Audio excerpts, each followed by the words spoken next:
Welcome back. My guest today is Dr. Peter Tsantrizos, President and CEO of Tarragon Environmental Solutions.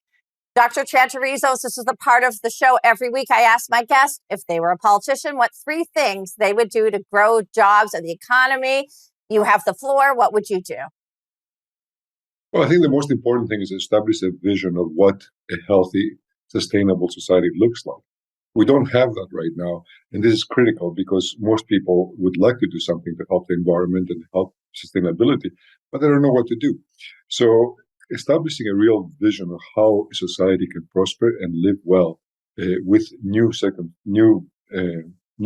less pressure on the environment, that's very key. But the second thing is to establish resilience in our communities. I think that it's great that we're trying to reduce our impact on the environment, but I think that there's likely that we're not going to fail in reaching our targets. And what I mean by that is that even if we as individuals change, the world is not likely to change at the same time. And there's a lot of people in the world that consume a lot less than us and would desire to consume more. So resilience is very critical to our society. If we assume that we are going to go through these critical barriers, if you will, so 1.5 degrees Celsius or so on, then how do we adapt to this? How do we build resilience into our system? And I think this is a key to that. And then the thing that we can do is also offer the world this new vision. If we can have a new vision of what it's like to live sustainably and have the tools to implement this vision, this would be a great opportunity for us in terms of offering the world a solution. So let's talk about the challenges of running a business in Canada, especially when you're manufacturing a product. Do you have challenges with supply chain? We'd like to hear about those challenges.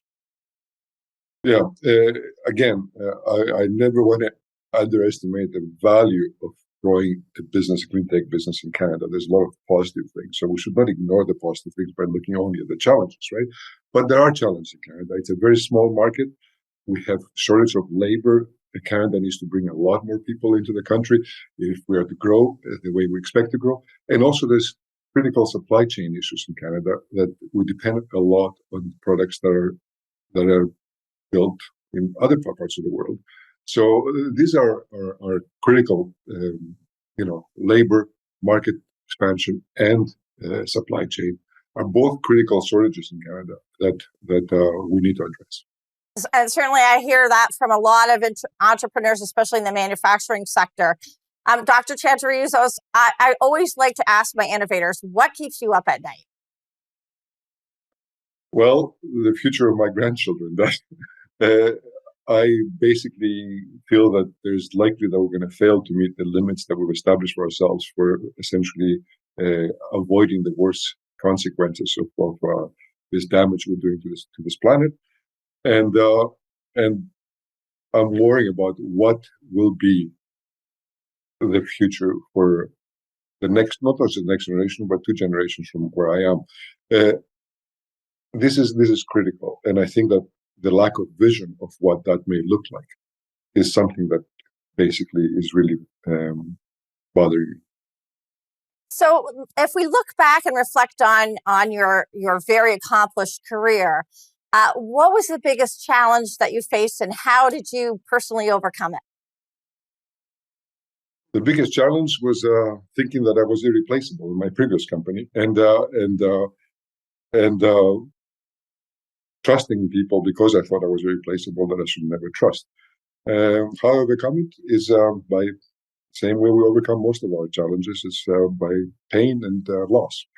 And, so there is things to learn from running a business, and no matter how good you are in technology or how good you are in the vision, business is a whole new world, and it has its own challenges. And I unfortunately learned them through losing my first company and having to start all over again. Some amazing reflections. Thank you, Dr. Tsantrizos, for taking the time to join us today and talking about how waste can become energy and water and the benefits of the circular economy. It's been a fascinating conversation. Thank you very much.